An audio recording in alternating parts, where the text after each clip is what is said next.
Gracias, presidente. A ver, me parece que un poco de contexto político también es importante. Empezando por el final, yo apoyo lo antedicho por el senador Zimmerman. Creo que la 26.122 tiene muchas falencias y la principal es una contradicción permanente de la cual hace muchos años es víctima esta misma bicameral. Es tan laxo y está tan normalizado el concepto de necesidad y urgencia, y esto no es nuevo, por supuesto, lo he dicho la vez pasada, los últimos gobiernos todos han hecho uso y abuso de esta herramienta, que la verdad, someter a la bicameral a que únicamente verse por algo que no es extraordinario, como debiera ser la necesidad y la urgencia, y es algo absolutamente normal, escindiendo ese tratamiento del contenido de una herramienta legislativa, es un absurdo en sí mismo. De manera que, por supuesto, como lo dijimos la vez pasada, nosotros vamos a impulsar en el corto plazo el tratamiento de los diversos proyectos de prácticamente todos los bloques presentados en ambas cámaras para modificar esta ley y que esto empiece a tener un poco más de sentido. Y eso se podría hacer solamente de dos maneras. O debiéramos ser muy taxativos en el concepto de necesidad y urgencia, prácticamente limitándolo a guerras o desastres naturales para que esta comisión tenga sentido y solamente tenga que discutir sobre si esa necesidad y urgencia existe o no. O debiéramos, por el contrario, modificar algunas de las cosas que se mencionaban anteriormente. Si la necesidad y la urgencia va a ser normalidad y no va a ser algo extraordinario, entonces es absolutamente disparatado que esta comisión, ante decretos que van a ser sustitución de leyes, porque aparte esa es la intencionalidad política de este gobierno, no pueda versar sobre el contenido de manera parcial. De manera que el artículo que se acaba de leer, yo creo que es uno de los principales puntos que habría que modificar de esta ley. Y lo segundo que habría que modificar, que fue una particularidad hecha a la medida y conveniencia de algún gobierno anterior, es esta locura de que el DNU valga con aprobación de una sola Cámara y la ley deba requerir las dos, digamos. Entonces, eso es inminente, nos tenemos que abocar a eso y están muy bien todas las impugnaciones que se quieran hacer. Respecto de la moción de la preparatoria en diputados, yo lo dije en aquel momento, nosotros nos opusimos y tendrá que explicarlo el kirchnerismo, el PRO y la Libertad Avanza, que hicieron un pacto para distribuir las comisiones de esa manera, que evidentemente después habrán tenido algún problema en hacerlo cumplir. Pero hoy no podemos discutir más respecto de lo que pasó formalmente y de si esta comisión es válida o no es válida. Es inminente el tratamiento de este DNU en los plenos. Principalmente en el Senado, porque es evidente, no hay que esconderlo más. Evidentemente hay una voluntad mayoritaria en el Senado para tratar esto y aparentemente hay una voluntad mayoritaria para rechazar este DNU. Y yo personalmente tengo una diferencia muy grande porque yo estoy a favor de la mayoría del contenido de este DNU. Creo que este DNU es muy relevante, como se decía antes, para la vida diaria de los argentinos, solamente que creo que es muy relevante en un sentido positivo en muchas de las cosas. Pero tengo tres grandes problemas en aprobar este DNU. El primero de los grandes problemas es que tal vez el corazón de este decreto, y que lo dije en oportunidad de la discusión de la ley ómnibus, proponiendo que incorporáramos gran parte de ese capítulo, me estoy refiriendo al capítulo 4, judicializado, sin efecto, respecto a la reforma laboral, o como la llamó recientemente en una sorpresiva carta a la expresidenta, modernización laboral. Yo celebro que empecemos a estar de acuerdo en algunas cuestiones de largo plazo. Es sin duda lo más importante que ha planteado este gobierno desde que empezó. Es el único elemento expansivo en la economía que este gobierno ha propuesto. Reformas puntuales, específicas, para la vida diaria de las pymes, de los emprendedores y de las empresas, para que de una vez por todas podamos soltar la fuerza laboral argentina, formal. Bueno, eso está judicializado. Y aun cuando la Corte revirtiera esa judicialización, y aun cuando la Cámara de Diputados no acompañara el inminente rechazo que parece que va a tener el Senado, ¿alguien en su sano juicio cree que va a modificar el comportamiento de alguna pyme, algún emprendedor o alguna empresa? Una reforma cuasi judicializada y volteada por una Cámara del Congreso. No hay ningún tipo de posibilidad de que esa reforma sea efectiva. Y sin embargo es una reforma importante. Esa reforma requiere una ley. No lo escondamos más. El segundo problema que hay para aprobar esto es que versa sobre 16 capítulos, es un decreto absolutamente multitemático, distinto a la mayoría de los decretos pasados, que generalmente fueron más cortos y fueron monotemáticos. Y esta idea de tener que aprobar o rechazar el completo texto de más de 300 artículos sobre distintos temas es sencillamente un no lugar. Digamos, la ley de tierras seguramente tenía cuestiones restrictivas, seguramente estaban bloqueándose proyectos de inversión expansivos también en determinadas zonas del país.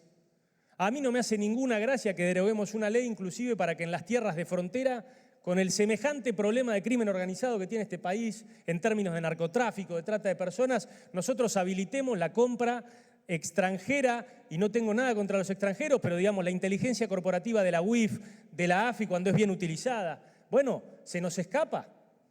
Entonces, no me vengan a decir que no hay cuestiones para perfeccionar la norma. Acabo de decir que estoy de acuerdo con una gran cantidad de los atributos de la reforma laboral. Me parece muy bien que redeterminemos multas y multiplicadores, que le pongamos una cota a los honorarios de los abogados, que redeterminemos los intereses, todo aquello que infla la industria del juicio y las indemnizaciones multimillonarias que hacen quebrar a nuestras empresas. Pero derogar a cero las multas por trabajo informal, la pucha, hay que animarse. Entonces, segundo problema, esto es muy perfectible. Tercer problema, yo personalmente no estoy dispuesto a avalar que un gobierno crea que va a poder legislar sustituyendo al Congreso. Tal vez es el último, pero es el más importante de los tres. De manera que a mí me cuesta mucho aceptar este DNU. Pero rechazarlo también es un problema. No para un mensaje al gobierno, sino porque afecta la continuidad de muchas medidas que por haberse implementado en un DNU ya son efectivas. Rechazar esto sin reemplazarlo antes por una ley implicaría, por ejemplo, dar una señal absolutamente contradictoria en una cuestión que estuvimos 5 años para intentar mejorar y fuimos incapaces, como la ley de alquileres. Aclaro una cosa, la situación actual me parece que dista muchísimo de ser la definitiva y de ser la ideal, pero lo anterior era malo a las claras. Interrumpir eso, volver a lo anterior, vaya a saber uno por cuánto tiempo, hasta que podamos hacer lo que no hicimos durante 5 años, que es reemplazarlo con una normativa mejor. Obturar la posibilidad de que exista una libertad a la hora de elegir la obra social y la prepaga. Creo que tiene muchos problemas lo que está proponiendo el gobierno para reglamentarlo. No le gustan mucho los fondos, pero el Fondo Solidario al gobierno le encanta. Le gusta tanto al gobierno de Milei el Fondo Solidario que ha puesto una sobretasa de 20% para los flujos que iban directos de privados a las prepagas que no existía. Así que ese fondo habría que preguntarle a los colegas de La Libertad Avanza por qué ese fondo es bueno y los demás no. Pero hay un montón de cuestiones que nosotros debiéramos garantizarle continuidad institucional. De manera que lo que creo que todos sabemos que es inminente que pase, que es que los dos cuerpos del Congreso se aboquen al tratamiento de este DNU y aparentemente, por las firmas, por los testimonios, habría un rechazo inminente en el Senado. Yo creo que es absolutamente relevante que en la Cámara de Diputados nos aboquemos al tratamiento por ley de muchos de los contenidos de esto. Y acá voy a la moción, porque me parece absolutamente pertinente, dada también la holgazanería con la cual las autoridades de ambas cámaras están tomando la constitución de las comisiones. Yo recuerdo que el presidente de la Cámara de Diputados inflaba el pecho hace algunas semanas diciendo que teníamos que trabajar los fines de semana. A él se le pasaron varios fines de semana y días hábiles y ni siquiera ha comenzado con la constitución de las comisiones, que debieran estar ya para mañana constituidas para poder abocarnos a la tarea. Más allá de algunos asentimientos, debo recordar que el año pasado las comisiones se constituyeron en el mes de mayo, de manera que este también debe ser un mea culpa que tenemos que hacer todos. Pero hoy no tenemos ningún ámbito para discutir el fondo de estas materias. ¿Cómo vamos a discutir la existencia no de necesidad y urgencia si no entendemos qué es lo que pensó el Ejecutivo en cada uno de estos 16 capítulos diferentes respecto de si había o no necesidad y urgencia para utilizar un DNU? Por supuesto que necesitamos abocarnos de alguna manera al menos a la intencionalidad del Ejecutivo y en mi caso particular creo también al fondo. Y más allá de que no sea lo adecuado, es lo posible, porque estamos a pocos días de que el Senado primero y la Cámara de Diputados después trate el fondo de este DNU, además de su constitucionalidad, y no hemos tenido un ámbito, porque no están constituidas las comisiones, ni el oficialismo propicia ningún ámbito para que podamos entender el fondo de estas cuestiones y entonces, en consecuencia, determinar si hubo necesidad y urgencia o no. De manera, presidente, que yo lo que diría es, más allá de expresar mi apoyo a lo dicho por el senador Zimmerman, seamos un poco más concretos en que la comunicación al listado,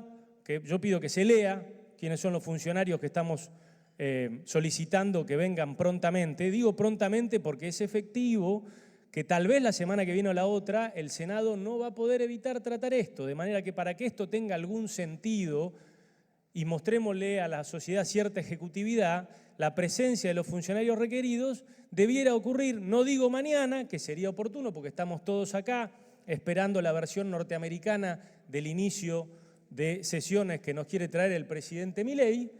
Podríamos aprovechar el día de mañana, pero si los funcionarios están ocupados redactándole el discurso, podríamos entonces hacerlo lunes o martes. Sugiero martes para quienes viven en el interior puedan tomarse el fin de semana con su familia, ya que esta noche se la van a perder, la noche de mañana. Entonces, le pediría que seamos un poco más expresos en la moción. Yo quisiera que el día martes sea el día que se elija para convocar, después que el Ejecutivo defina cuál es el orden de los que están allí, que pido que se lea por secretaría, pero que la moción sea para que el día martes comiencen a venir los funcionarios a discutir el contenido del DNU 70 y que, por supuesto, en paralelo, porque la semana tiene muchos días, esta comisión también pueda comenzar el tratamiento de todos los DNU vigentes para poder ponernos al día y semana tras semana abocarnos al tratamiento de los nuevos DNU, porque debo recordar, corríjanme, este gobierno, además del DNU 70, ya lleva 13 o 14 adicionales, algunos alarmantes. Por ejemplo, hay uno que modifica el propio DNU 70 en uno de sus capítulos, muy puntualmente, muy llamativamente, sugestivamente, para las preocupaciones recurrentes que el presidente Milei expresa respecto de los lobbies. Yo tengo una muy particular, que es esta modificación de último momento que se produjo con el tema de las recetas para los medicamentos genéricos. A mí me gustaría que uno de los primeros que venga sea el secretario de Salud para explicarnos quién fue el que levantó el teléfono para advertirlos de que ahí había algún problemita y que entonces también le podamos preguntar al jefe de gabinete cuando venga el mes que viene al Senado, a diputados, no sé a quién le tocan, qué es lo que consideró él, el presidente y el resto del equipo respecto de hacerle lugar a lo que evidentemente fue un flor de lobby. Entonces creo que es muy importante que vengan los funcionarios a explicar estas cuestiones y que nos aboquemos al tratamiento en simultáneo, desde hoy al DNU 70 como al resto de los DNU, para que la comisión quede liberada de todo lo pasado y podamos abocarnos semana tras semana de manera expeditiva, cumpliendo los plazos que marca la ley, para cada uno de los muchos DNU que el gobierno ya nos anunció que va a utilizar. Muchas gracias.